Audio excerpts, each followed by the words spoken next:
عرفان سے بہا کے شادی کر لی، وہ مجھے اپنے ساتھ لاہور لے آیا۔ اس کے پاس بھی پیسے نہیں تھے، اس لیے ہم ایک خالی دکان میں رہنے لگے جو اس کے دوست کی تھی۔ لیکن آج جب بھی ہم سونے لگتے، برابر والی دکان سے کسی لڑکی کی رونے کی آواز آتی۔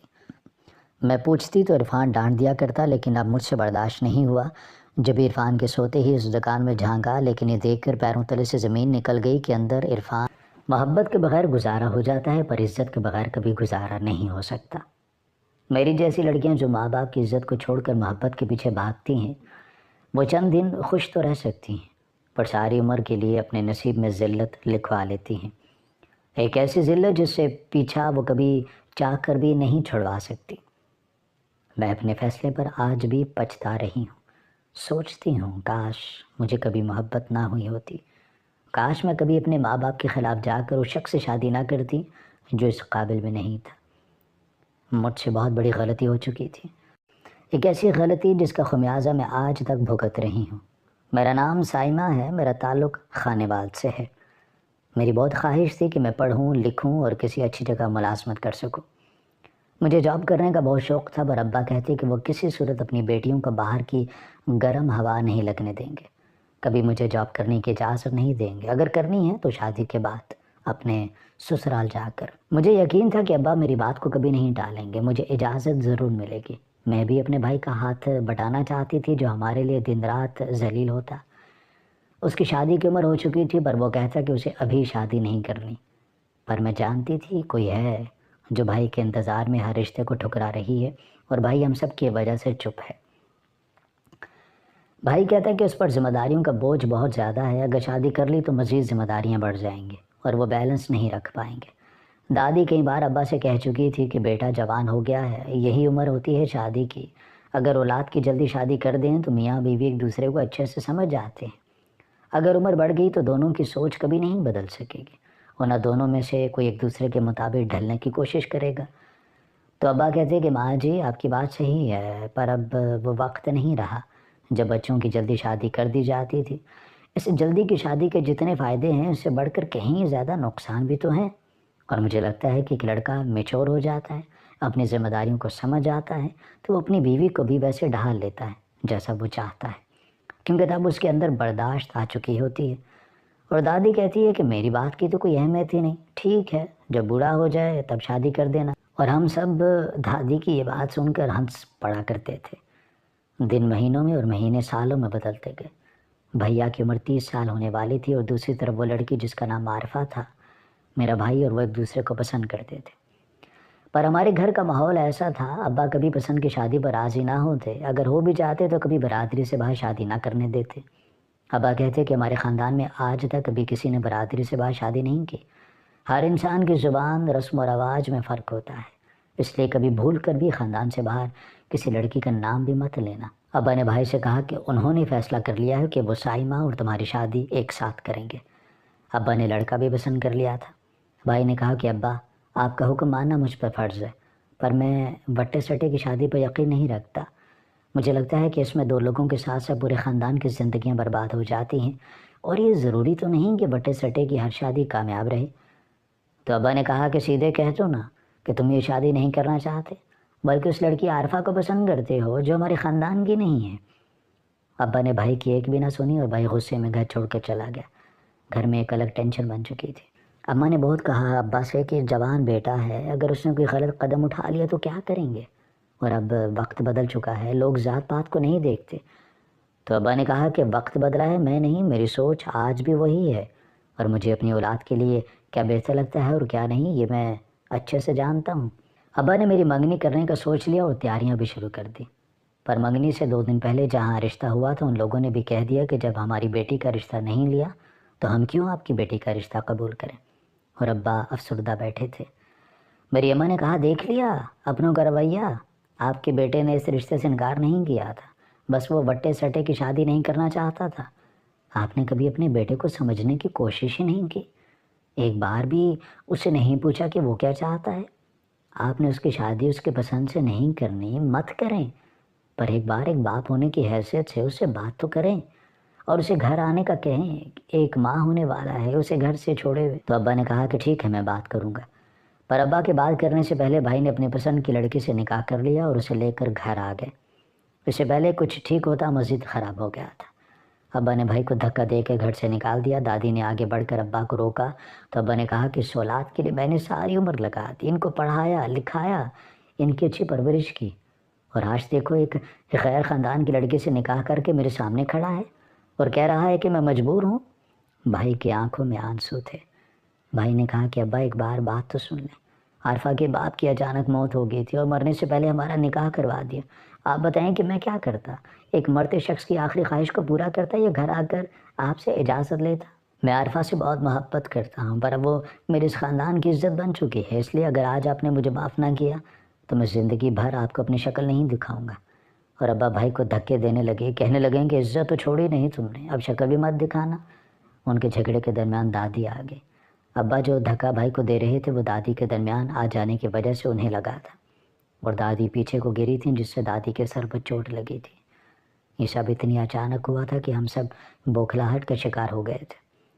بھائی نے جلدی سے دادی کو گاڑی میں ڈالا اور ہسپتال پہنچایا، پر دادی کچھ گھنٹے زندہ رہی اور جو آخری الفاظ ابا سے کہے تھے وہ یہی تھے کہ میرے پوتے کو معاف کر دینا، میں تمہیں معاف کر دوں گی۔ ابا اس دن بچوں کی طرح روئے تھے۔ جو ہوا تھا اس میں کسی کا قصور تو نہیں تھا، پر ابا خود کو قصوروار سمجھ رہے تھے۔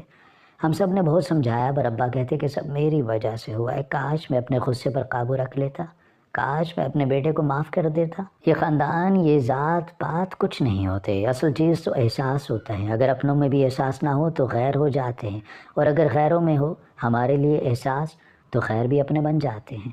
ابا بہت چپ چپ رہنے لگے تھے۔ دادی کو ہم سے بچھڑے کافی ماہ ہو چکے تھے، پر ایسا لگتا کہ جیسے کل کی بات ہو، اور ابا نے بھائی کو معاف کر دیا تھا۔ میری پڑھائی کا آخری سال چل رہا تھا جب میری ملاقات بائی چانس عرفان سے ہوئی اور مجھے اس سے محبت ہو گئی۔ ہماری فون پر بات چیت ہونے لگی اور دوستی محبت میں بدل گئی تھی۔ مجھے لگتا کہ عرفان وہ واحد شخص ہے جس کے ساتھ میں ساری عمر خوش رہ سکتی ہوں۔ میں بس اسی کی خواب دیکھتی۔ ابا نے 2-3 رشتے دیکھے، میں انکار کر دیتی۔ میری عرفان سے بات ہوتے کافی دن ہو گئے تھے اور ایسا لگتا ہے کہ ہم ایک دوسرے کو سالوں سے جانتے ہیں۔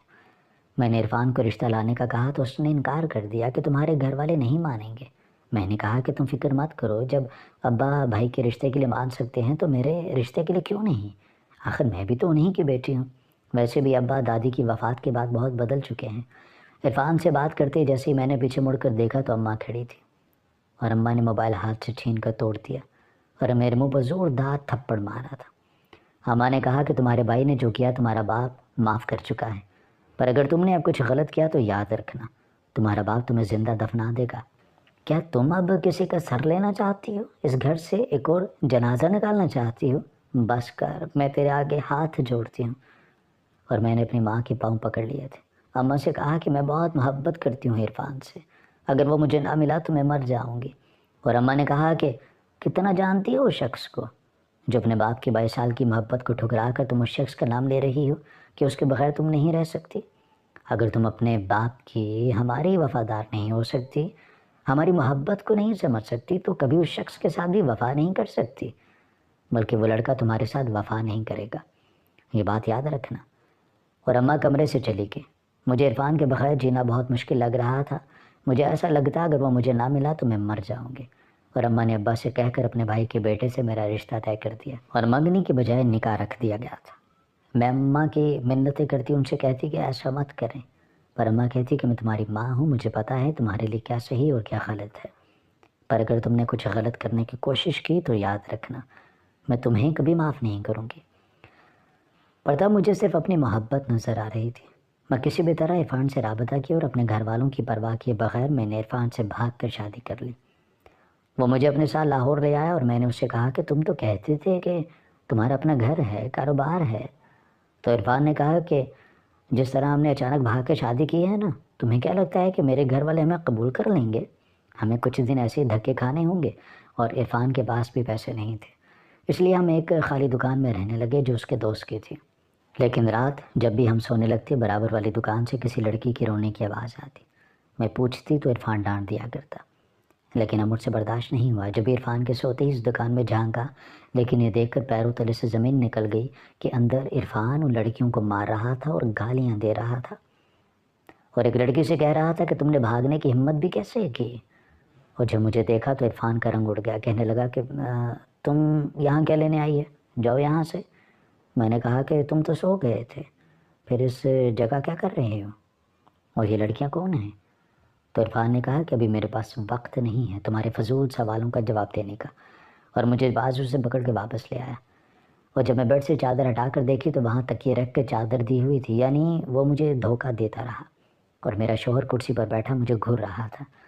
میں نے کہا کہ یہ سب کیا ہے اور وہ لڑکیاں کون تھیں، مجھے اپنی بات کا جواب چاہیے، ایسا کیا ہے جو مجھے نہیں پتہ۔ تو عرفان نے کہا کیا کرو گی جان کر تم، کیا تم اس قابل ہو کہ تمہیں کچھ بتایا جائے؟ میں نے کہا کہ کیا بکواس کر رہے ہو، اور تب عرفان نے کہا کہ تم سے محبت کرتا ہوں میں، اسی لیے ابھی تک چپ ہوں، ورنہ تم بھی لڑکیوں کے ساتھ بند ہوتی۔ شکر کرو کہ میں تمہارا لحاظ کر رہا ہوں۔ اور وہ کمرے سے باہر جانے لگا، میں نے اس کا راستہ روک لیا۔ میں نے کہا کہ جب تک مجھے سچ نہیں بتاؤ گے میں تمہیں کہیں نہیں جانے دوں گی۔ تب عرفان نے کہا کہ اگر میں نے سچائی بتا دی تو تم مجھے ہمیشہ کے لیے چھوڑ دو گی، اور اس کے بعد جاؤ گی کہاں، یہ سوچا ہے تم نے؟ اور ویسے بھی تمہیں لگتا ہے کہ میں تمہیں جانے دوں گا؟ تو میں نے کہا کیا مطلب ہے اس بات کا؟ پھر عرفان جو میرا شوہر تھا کہنے لگا کہ تمہیں سچائی جاننے کا شوق ہے تو سنو۔ اور اس کے بعد جو کچھ میرے شوہر نے بتایا مجھے اپنی قسمت پر رونا آ رہا تھا۔ مجھے اپنی ماں کی ایک ایک بات یاد آنے لگی تھی، اور میری ماں نے بالکل سچ کہا تھا، جو لڑکی اپنے ماں باپ کو دھوکہ دیتی ہیں ان کو بھی ہمیشہ دھوکے ہی ملتے ہیں، وہ کبھی سکھی نہیں رہ سکتی۔ میں نے نکاح سے 2 دن پہلے گھر سے بھاگ کر عرفان سے نکاح کیا، اپنے ماں باپ کی عزت کو داؤ پر لگا دیا۔ ایک بار بھی نہیں سوچا کہ میرے پیچھے ان سب کا کیا بنا ہوگا، اور جس شخص کا انتخاب کیا وہ تو ایک فراڈیا تھا۔ میرے شوہر عرفان نے مجھے بتایا کہ وہ 2 بہن بھائی تھے اور ایک غریب گھر سے تعلق رکھتے تھے۔ میرے شوہر نے کہا کہ جب میں 8 سال کا تھا تو میرے ابا کی موت ہو گئی اور اماں نے ہمارا نہ سوچا بلکہ دوسری شادی کر لی۔ میری بہن نے کہا کہ اماں وہ شخص اچھا نہیں ہے، پر میری ماں نے کہا کہ انہیں زمانے کے اچھے اور برے کی پہچان ہے، پر عورت کی عقل گھٹنے میں ہی ہوتی ہے، اسے لگتا ہے کہ وہ بہت سمجھدار ہے، پر عورت محبت کی میٹھی باتوں میں آ کر دھوکہ کھا جاتی ہے، اور میری ماں بھی دھوکہ کھا گئی تھی۔ حالانکہ میری ماں کا کام نہیں تھا وہ دوسری شادی کرتی، پر نانی کہتی اگر وہ دوسری شادی نہ کرے تو تم لوگوں کے پیٹ کا دوزخ کیسے بھرے گی۔ ہمارا سوتیلا باپ ہمیں روز مارتا، اس کے محلے میں اپنی دکان تھی، پہلے بھی اس کے بیوی بچے تھے، اور وہ کہتا کہ میں تو 4 شادیاں کر سکتا ہوں، میری اتنی حیثیت ہے، میں سب کا خرچ بھی اٹھا سکتا ہوں۔ پر جب سے اماں کی شادی ہوئی تھی وہ ہر روز ہمیں مارتا پیٹتا، اور اماں سے کہتا کہ میں نے تم سے اس لیے شادی نہیں کی تھی کہ تم اپنے پہلے شوہر کی اولاد کو بھی اپنے ساتھ لے آؤ، میں تمہارا خرچ اٹھاؤں گا یا ان کا۔ تو اماں نے کہا کہ تمہیں مجھ سے شادی کی جلدی تھی، اور جب میں نے کہا تھا کہ اگر مجھ سے شادی کرنی ہے تو میرے بچوں کو بھی تمہیں اپنا بچے سمجھنے ہوں گے، تب تو تمہیں کوئی اعتراض نہیں تھا، پھر اب میرے معصوم بچوں کے پیچھے کیوں پڑے ہو؟ تو میرا سوتیلا باپ کہتا ہے کہ جتنا جلدی ہو سکتا ہے ان دونوں کو اپنے ماں کے گھر بھیج دو، ورنہ تم بھی اس گھر سے چلی جانا، تمہاری ماں نے بہت پیسہ کھایا ہے مجھ سے، اب وہ تمہارے بچوں کو نہیں پال سکتی بڑھیا۔ اور پھر ایک دن اماں نے تنگ آ کر ہمیں نانی کے پاس چھوڑ دیا، اور نانی وہ الگ ہمیں پریشان کرتی۔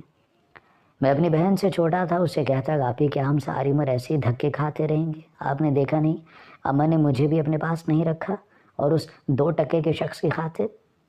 کاش ہمارا باپ زندہ ہوتا، ہم اپنے گھر میں تو رہ سکتے تھے۔ یہ لوگ کتنے مطلبی ہیں، اور یہ معاشرہ فریبی ہے جو دوسروں کے سامنے بھلائی کا درس دیتا ہے۔ اس معاشرے کے لوگ اچھائی کی ویڈیوز بنا کر سوشل میڈیا پر ڈالتے ہیں کہ دیکھیں ہم دوسروں کی مدد کر رہے ہیں، اور کہتے ہیں کہ ہمارا مقصد یہ دکھانا نہیں ہے بلکہ بتانا ہے کہ معاشرے میں اچھائی پیدا کی جائے، اور اگر مجھ جیسے بچے ان کے پاس مدد کو چلے جائیں تو ہمیں دھکے دے کر نکال دیتے ہیں۔ میری بہن نے مجھ سے کہا کہ عرفان تو فکر مت کرو، اس معاشرے میں جہاں برے لوگ ہیں وہاں اچھے بھی لوگ تو موجود ہیں، اور ہم بہن بھائی ایک دوسرے کا سہارا ہیں، اور اب سے اچھے سے جان لو کہ نہ ہماری ماں رہی اور نہ ہمارا باپ۔ جس ماں نے ہمیں دوسرے شوہر کی خاطر چھوڑ دیا اس ماں سے ہمارا کوئی تعلق نہیں ہے، اور اس کے بعد ہم نے اپنی ماں سے ملنا بھی چھوڑ دیا۔ میری بہن شہر جا کر کام ڈھونڈنے لگی، پر اتنی آسانی سے اسے کیسے کام مل سکتا تھا، اور نانی بھی بیمار ہو چکی تھیں، ڈاکٹر نے ان کے علاج کے لیے بھی پیسے مانگے تھے، پتہ نہیں کیوں لوگ بنا پیسوں کے کسی غریب کی مدد کیوں نہیں کرتے۔ نانی کا علاج نہ ہونے کی وجہ سے ان کی موت ہو گئی، اور میں اور میری بہن اکیلے رہ گئے تھے۔ ہر رات ایک خوف میں گزرتی، میں روز دیکھتا تھا کہ محلے کے کچھ آوارہ لڑکے میری بہن پر جملے کستے اور رات کو گھر میں پتھر پھینکتے، مجھے بہت غصہ آتا، تو میری بہن کہتی کہ عرفان تم ابھی چھوٹے ہو اور ایسے لوگوں کے منہ نہیں لگا کرتے۔ ان کتوں کو تم بھونکنے دو، ان کی تو عادت ہے بھونکنے کی۔ میری ماں نے بھی ہمارے پاس آنا چھوڑ دیا جب ایک دن ہمارا ستیلا باپ مٹھائی کی ٹوکریاں لے کر گھر آیا اور میری بہن سے کہنے لگا کہ تم میری بیٹی ہو، جو کچھ پہلے ہو چکا ہے اس کے لیے ہمیں معاف کر دو، میں نے تمہارا رشتہ بہت اچھی جگہ طے کر دیا ہے۔ پر میری بہن نے اس کو ذلیل کر کے گھر سے نکال دیا، اور میں اپنی بہن کو دیکھ رہا تھا اور سوچتا کہ میری بہن کتنی خوبصورت تھی اور کس نرخ میں پیدا ہو گئی۔ ہمیں نہ ماں کا پیار مل سکا اور نہ باپ کا۔ ابھی کچھ دنوں بعد اماں ہی اور ہم سے ملنے لگی۔ میں ان سے دور ہو گیا تب اماں نے آنکھوں میں آنسو لیے میری بہن کی طرف دیکھا اور اسے سمجھایا کہ تمہارا ستیلا باپ برا انسان نہیں ہے، اور جہاں رشتہ طے کیا ہے وہ آدمی بھی بڑا اچھا ہے، وہ تمہیں ہمیشہ خوش رکھے گا۔ تو آپ ہی نے کہا کہ میں کبھی اس بوڑھے سے شادی نہیں کروں گی جس کی خود کی بیٹیاں میری عمر کی ہیں۔ تب اماں نے کہا کہ خوش رہنے کے لیے عمر نہیں پیسہ دیکھا جاتا ہے، اور میں نے تمہارے باپ کے ساتھ اتنے سال گزار دیے، کبھی خوش نہیں رہ سکی، ہمیشہ چھوٹی سے چھوٹی چیز کے لیے ترستی رہی، اور اب دیکھو کہ میرا کیسا وقت بدلا ہے، میں بیش کرتی ہوں۔ اور تب آپ ہی نے کہا کہ اب اپنے دل پر ہاتھ رکھ کر ایک بار کہہ دیں کہ آپ خوش ہیں۔ پتہ نہیں کیوں اماں نے سر جھکا لیا اور پھر رونے لگی، کہنے لگیں کہ اس رشتے کے لیے مان جاؤ، ورنہ تمہارا ستیلا باپ مجھے جان سے مار دے گا۔ میں ہر روز اس کا ظلم سہتی ہوں، مجھ سے غلطی ہوگی جو میں نے اس شخص سے شادی کر لی۔ پر میری بہن نے اماں کے منہ پر دروازہ بند کر دیا، اور ایک دن میں خود کام ڈھونڈنے محلے سے باہر نکلا، مجھے خود اپنی بہن کو کما کر کھلانا تھا۔ میں تب چھوٹا تھا تو کیا ہوا، عمر کا کیا تعلق کام سے، اور میں ایک ہوٹل پر کام کرنے لگا۔ ہوٹل کا مالک اچھا تھا، میں برتن دھونے کا کام کرتا، اور پھر ایک دن رستے میں میرا ایکسیڈنٹ ہو گیا۔ میں تب 11 سال کا تھا اور ڈاکٹر نے میرے علاج کے لیے بہت پیسے مانگے۔ میری بہن بہت رو رہی تھی، اماں بھی میرے پاس نہیں آئی تھی، اور اس سے میری بہن نے مجھے بچانے کی خاطر خود کی زندگی کو داؤ پر لگا دیا، اور میرے ستیلے باپ نے جہاں رشتہ طے کیا تھا وہاں اسی دن شادی کر لی۔ میں بے ہوش تھا، میرا ایکسیڈنٹ بہت برا ہوا تھا۔ ہم دونوں بہن بھائی زندگی میں پہلی بار مسکرائے تھے، پر ہمیں وہ مسکراہٹ راس نہیں آئی تھی، اور جب مجھے ہوش آیا تو 4 سال کا عرصہ بیت چکا تھا، میں کوما میں تھا، اور 6 ماہ لگے تھے مجھے اپنے پیروں پر کھڑا ہونے میں۔ اور جب اپنے محلے گیا تو پتہ چلا کہ میری ماں مر چکی ہے اور میری بہن کی کوئی 4 سال پہلے شادی ہو گئی تھی۔ جب اپنے ستیلے باپ کے پاس گیا تو اس کو فالج ہو چکا تھا۔ میں کسی بھی طرح اپنی بہن کو ڈھونڈا، اس تک پہنچا تو اس دن نہ میں زندوں میں رہا اور نہ ہی مردوں میں۔ میری بہن کو ایک کوٹھے پر بیچ دیا گیا تھا، وہ ایک طوائف بن چکی تھی۔ مجھے دیکھتے ہی وہ میرے گلے لگ کر خوب روئی تھی۔ میں نے اپنی بہن سے کہا کہ میں تمہیں یہاں سے اس گندگی سے نکال لوں گا، تو وہ کہنے لگیں کہ عرفان میرے بھائی، تم نے آنے میں بہت دیر کر دی، میں ہر ماہ اسپتال والوں کو تمہارے علاج کے لیے پیسے بھیجتی رہی، پر میرے ساتھ دھوکہ ہوا۔ میرے شوہر نے خود اپنے مالک کے ساتھ میرا سودا کیا اور پھر مجھے اس دوزخ میں پھینک دیا۔ اس جگہ سے میں کبھی نہیں نکل سکوں گی۔ اس سے میری بہن جی بھر کے مجھ سے باتیں کر رہی تھی، جی بھر کے رو رہی تھی، بالکل ایک چھوٹی بچی کی طرح، اور پھر میرے ہاتھوں میں میری بہن نے اپنی جان دے دی تھی۔ چند گھنٹوں کی ملاقات نے اسے ہمیشہ کے لیے مجھ سے جدا کر دیا تھا، اور مجھے اس معاشرے سے، ان عزت دار لوگوں سے نفرت ہونے لگی، اور پھر میں کوٹھے پر ایک عورت کے ساتھ مل کر اس کا کام کرنے لگا۔ میں خوبصورت لڑکیوں کو اس کے پاس لاتا اور ان کا سودا کرتا، اور آج جو لڑکیاں تم دیکھ رہی تھی یہ اسی عزت دار معاشرے کی ہیں جنہوں نے میری بہن کو قبول نہیں کیا تھا۔ میں تمہارے ساتھ بھی ایسا ہی کرتا، پر میں تم سے محبت کر بیٹھا ہوں۔ میرا شوہر سب کچھ بتا کر اپنے آنسو صاف کر رہا تھا۔ میں نے کہا کہ جن لوگوں نے تمہاری بہن کے ساتھ ایسا کیا تم بھی ان کے جیسے ہو، سب وہی کچھ تو کر رہے ہو۔ اور میرے شوہر نے کہا کہ میں تمہارا کوئی بھی لیکچر سننے والا نہیں ہوں۔ میں نے کہا کہ اگر تم واقعی مجھ سے محبت کرتے ہو تو ان سب کاموں کو چھوڑ دو، اس گینگ کو پولیس کو پکڑوا دو، میں تمہیں معاف کر دوں گی، ہم یہاں سے دور چلے جائیں گے۔ پر میرا شوہر نہیں مانا اور مجھے برا بھلا کہتا ہوا چلا گیا۔ پر میں نے خود پولیس کو کال کر دی، مجھے ایسے شخص کے ساتھ نہیں رہنا تھا، مجھ سے بہت بڑی غلطی ہوئی، بلکہ گناہ ہو چکا تھا جس کی سزا مجھے مل رہی تھی۔ عرفان کے ساتھ باقی لوگ بھی پکڑے جا چکے تھے، جو لڑکیاں قید میں تھیں وہ بھی بازیاب ہو چکی تھیں۔ میں عرفان کی شکل بھی نہیں دیکھنا چاہتی تھی، اور پھر کچھ دن یوں ہی بھٹکتی رہی اور آخر اپنے گھر واپس لوٹ گئی۔ اور جب وہاں گئی تو پتہ چلا کہ میرے باپ کی اسی دن موت ہو گئی تھی جس دن میں گھر چھوڑ کر آئی تھی، اور میرا بھائی وہ سب بیرون ملک شفٹ ہو چکے تھے۔ اتنے سال گزر چکے، میں کبھی اپنے گھر والوں سے رابطہ نہیں کر سکی۔ میں اپنے باپ کی قبر میں روز جاتی ہوں، ان سے معافی مانگتی، پر میں جانتی ہوں کہ مجھے کبھی معافی نہیں مل سکتی۔ جو لڑکیاں اپنے ماں باپ کی عزت کو ٹھکرا کر محبت کو چنتی ہیں ان کے نصیب میں ٹھوکریں لکھ دی جاتی